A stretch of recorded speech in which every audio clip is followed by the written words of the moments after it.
সংখ্যালঘু পীড়নে উদ্বিগ্ন ভারত। বাংলাদেশে সংখ্যালঘুদের উপর হামলার পরিসংখ্যান লোকসভায় পরিসংখ্যান বিদেশমন্ত্রী এস জয়শঙ্করের। গত বছর সংখ্যালঘুদের উপর 2400 বার হামলা হয়। এবছর বাংলাদেশে 75 বার আক্রান্ত সংখ্যালঘুরা। সংখ্যালঘু অত্যাচারে উদ্বেগ প্রকাশ জয়শঙ্করের। দিল্লির দুশ্চিন্তা জানে ইউনূস সরকার। মন্তব্য বিদেশমন্ত্রীর। বিদেশ সচিবের ঢাকা সফরে ওঠে সংখ্যালঘু প্রসঙ্গ।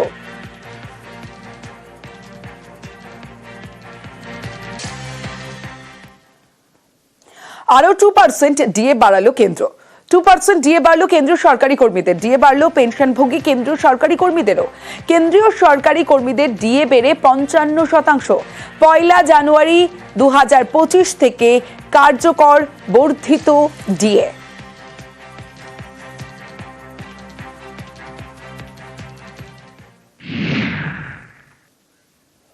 জল কাস্ট সার্টিফিকেট আর এ নিয়েই চাঞ্চল্যকর তথ্য।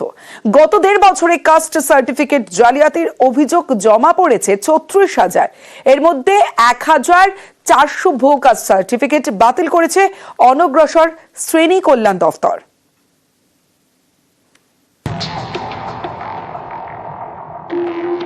ভুয়ো কাস্ট সার্টিফিকেটের ভুরি ভুরি অভিযোগ। এ নিয়ে তদন্ত করছে রাজ্যের অনগ্রসর শ্রেণী কল্যাণ দফতর। তাদের হাতে এবার চাঞ্চল্যকর তথ্য। গত 1.5 বছরে ভুয়ো কাস্ট সার্টিফিকেটের 36,000 অভিযোগ পেয়েছে অনগ্রসর শ্রেণী কল্যাণ দফতর। এর মধ্যে 1,400টি সার্টিফিকেট তারা বাতিল করেছে। সম্প্রতি ভুয়ো কাস্ট সার্টিফিকেটের নানা এক্সক্লুসিভ খবর দেখিয়েছে নিউজ 18 বাংলা। এই সার্টিফিকেট দেখিয়ে কেউ মাস্টারি করছিলেন, কেউ আবার ডাক্তারি পড়ছিলেন। পুলিশের চাকরি থেকে সরকারি খরচে গবেষণা, নানা অভিযোগ। এর তদন্তে উঠে এসেছে এমনই চাঞ্চল্যকর তথ্য।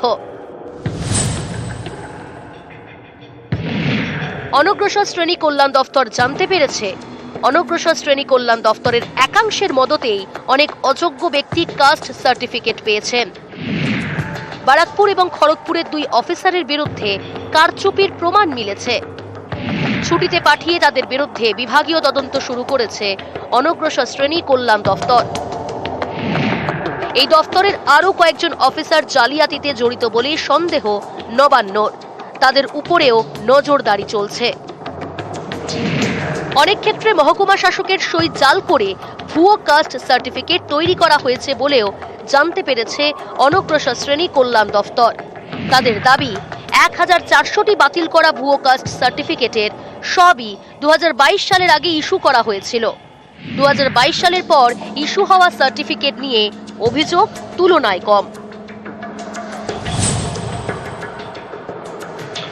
যে কাস্ট সার্টিফিকেটগুলি বাতিল করা হয়েছে তার মধ্যে বেশিরভাগই 2022 সালের আগে ইস্যু করা, তেমনটাই নবান্ন সূত্রে খবর। কারণ সেই সময় হাতে সই করেই কাস্ট সার্টিফিকেট দেওয়া হতো। যদিও পরবর্তী ক্ষেত্রে কাস্ট সার্টিফিকেটের ওপর কিউআর কোড ব্যবহার করতে শুরু করে রাজ্যের অনগ্রসর শ্রেণী কল্যাণ দপ্তর। এই কিউআর কোডের মাধ্যমেই কোনো কাস্ট সার্টিফিকেট আসল না অবৈধ তা সহজেই যাচাই করা সম্ভব বলেই দাবি অনগ্রসর শ্রেণী কল্যাণ দপ্তরের। ক্যামেরায় সুমন বোসের সঙ্গে সোমরাজ বন্দ্যোপাধ্যায়, নিউজ 18 বাংলা, কলকাতা। হাওড়ার জঞ্জাল সমস্যা যেন মিটছেই না। পুরনো ডাম্পারগুলি হাওড়ার আবর্জনা নিয়ে কলকাতায় আসতেই পারছে না। দ্বিতীয় হুগলি সেতুর মুখেই বেশিরভাগ ডাম্পার আটকে যাচ্ছে। সেতুতে উঠতেই পারছে না। অনেক ডাম্পার উঠছে কিন্তু খুবই ধীর গতিতে। ফলে যা হওয়ার তাই হচ্ছে। এখনো জঞ্জালে জেরবার হাওড়ার বিভিন্ন এলাকা। দেখুন।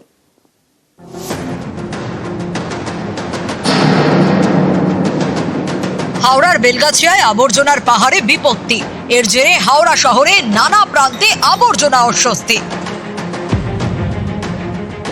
রাস্তায় জমে রয়েছে আবর্জনা, ভ্যাটও উপচে পড়ছে। গত সপ্তাহে হাওড়ার বেলগাছিয়ায় ডাম্পিং গ্রাউন্ডের পাশে ধস নামে। আবর্জনার চাপে ধস। এই আতঙ্কে বেলগাছিয়া ভাগাড়ে আবর্জনা ফেলা বন্ধ করা হয়। ঠিক হয় হাওড়ার জগাছার আরুপাড়ায় নতুন ডাম্পিং গ্রাউন্ড তৈরি হবে, কিন্তু স্থানীয়দের আপত্তিতে সেটা আর হয়নি। এরপর কলকাতার ধাপায় হাওড়ার আবর্জনা ফেলার সিদ্ধান্ত হয়। সেটাও করা যাচ্ছে না। কারণ হাওড়া পুরসভার আবর্জনা বহনকারী ডাম্পারগুলি অনেক পুরনো। আবর্জনার বোঝা নিয়ে এইসব পুরনো ডাম্পারগুলি দ্বিতীয় হুগলি সেতুতে উঠতে পারছে না। এর জেরে হাওড়ার 14টি ওয়ার্ডে আবর্জনা সাফাই পুরোপুরি বন্ধ। হাতে গোনা কয়েকটি ডাম্পার দ্বিতীয় হুগলি সেতু ধরে কলকাতায় এসে ধাপায় জঞ্জাল ফেলেছে, কিন্তু এই সব ডাম্পারের গতি খুবই ধীর, ফলে অনেক সময় লেগে যাচ্ছে।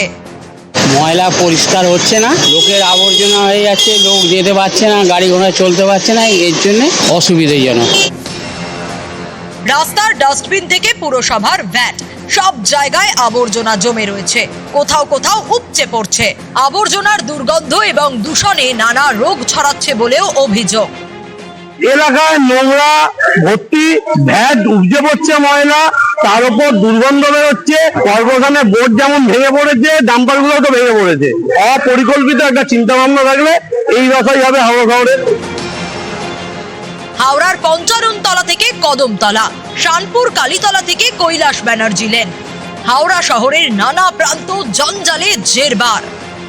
অন্য বিকল্প আমরা চেষ্টা করছি অ্যারেঞ্জ করার। হঠাৎ করে একটা এতদিনের সিস্টেম একটা সাডেনলি জিনিসটা ক্র্যাশ করেছে, তার জন্য ন্যাচারালি একটু এই সময় লাগছে, কিন্তু আমাদের গার্বেজ কালেকশন শুরু হয়ে গেছে। হাওড়া থেকে রাজু ভূঁইয়ার সঙ্গে দেবাশিস চক্রবর্তী, নিউজ 18 বাংলা।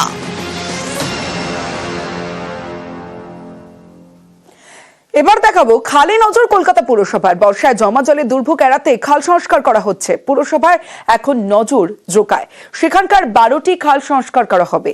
এতে খরচ প্রায় 150 কোটি টাকা। এর ফলে নিকাশি ব্যবস্থাও উন্নত হবে বলে আশা কলকাতা পুরসভার।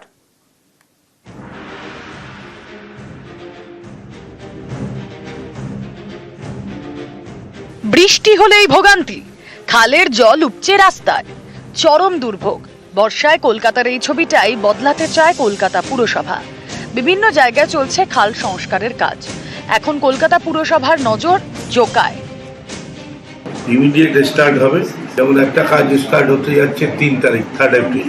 আমাদের প্রায় 150 কোটি টাকার মতো পাওয়ার কথা আছে এখন, টোটাল 500 কোটি টাকা। পাম্পিং স্টেশন হবে, ওয়াটার বডি হবে, যে সময় যে জলটা হয় সেটাকে আমরা ধরবো, ধরে মাটির তলায় দেবো, জল কমে যাচ্ছে। স্টর্ম ওয়াটার ড্রেনেজ লাইন হবে। কলকাতা পুরসভার 142, 143, 144 নম্বর ওয়ার্ড, 3টি ওয়ার্ডে জোকায় অ্যাডেড এরিয়া। এখানে নিকাশির বড় ভরসা খাল। অভিযোগ এই সব খালের নাব্যতা কম, তাই বৃষ্টি হলেই বিস্তীর্ণ এলাকা জলমগ্ন হয়ে পড়ে। সাধারণের ভোগান্তি চরমে ওঠে। এবার সেই সমস্যা সমাধানে উদ্যোগী কলকাতা পুরসভা। বর্ষাকালে দেখেছি আমরা এতটা করে জল পারি পারি যেতে হয়, বাচ্চা কাচ্চা স্কুল ফিস্কুল, খুব কষ্ট আমাদের যাওয়া আসার জন্য। এক একটা বাড়িতে 2 হাঁটু করে জল জমানো থাকে। আমরা খাটের মধ্যে ইট দিয়ে আমরা উঁচু করে খাটেই রান্না করে খাওয়া দাওয়া করি। কচুরি পান আরো ভর্তি হয়ে যায়, এ তো কম দেখছে না, আরো হয়ে যায়। আমরাই সব বসবাস করি, আমরাই টেনে তুলে পরিষ্কার করি। দক্ষিণ কলকাতার চড়িয়াল খাল, রানিয়া খাল ও জুলপিয়া খালের সংস্কার করেছে সেচ দপ্তর। এইসব খালের সঙ্গে যুক্ত অন্য খালগুলি এবার সংস্কার করবে কলকাতা পুরসভা। 23 এপ্রিল থেকে খাল সংস্কারের কাজ শুরু হবে। 16 নম্বর বড়োর 12টি খাল সংস্কার করা হবে। এতে খরচ হবে প্রায় 150 কোটি টাকা। কেইআইআইপির অধীনে খাল সংস্কার করবে কলকাতা পুরসভা। 142 নম্বর ওয়ার্ডের সমগ্র ওয়ার্ডটা স্টেন স্থিতিতে চলে এসছে। তার টেন্ডারও হয়ে গেছে, প্রসেস হয়ে গেছে, খুব তাড়াতাড়ি সেই কাজ শুরু হবে। বর্ষার সময় যদি আমরা করি তাহলে মানুষ জলবন্দী হওয়ার সংখ্যা থাকে, সেই জন্য আমরা আগে থেকেই এই প্রিকশনটা নিয়ে আমরা কাজ করি, যাতে বর্ষার সময় কোনো মানুষের জল যন্ত্রণা যেন ভোগ করতে না হয়। KEIIP Kolkata environment improvement investment project. এই প্রকল্পে বেহালা টালিগঞ্জে খাল সংস্কার করছে কলকাতা পুরসভা। এই কাজ চলাকালীন নিকাশি নিয়ে নানা সমস্যা হয়েছিল। সেই জটিলতা এড়াতে জোকা এলাকায় ড্রোন উড়িয়ে সমীক্ষা চালায় পুরসভা। সেচ দপ্তরের সঙ্গে সঙ্গে এবার কলকাতা পুরসভাও ছোট ছোট খালের সংস্কারে উদ্যোগী হলো। ড্রোন দিয়ে সমীক্ষা হয়েছে, আর সেই সমীক্ষার পর রিপোর্ট পেলেই এই শাখা খালের সংস্কার করবে কলকাতা পুরসভা। আগামী বর্ষায় যাতে জল না জমে সেই জন্য কলকাতা পুরসভার অ্যাডেড এরিয়ার জন্য এই উদ্যোগ। ক্যামেরায় বিপুলের সঙ্গে বিশ্বজিৎ, নিউজ 18 বাংলা।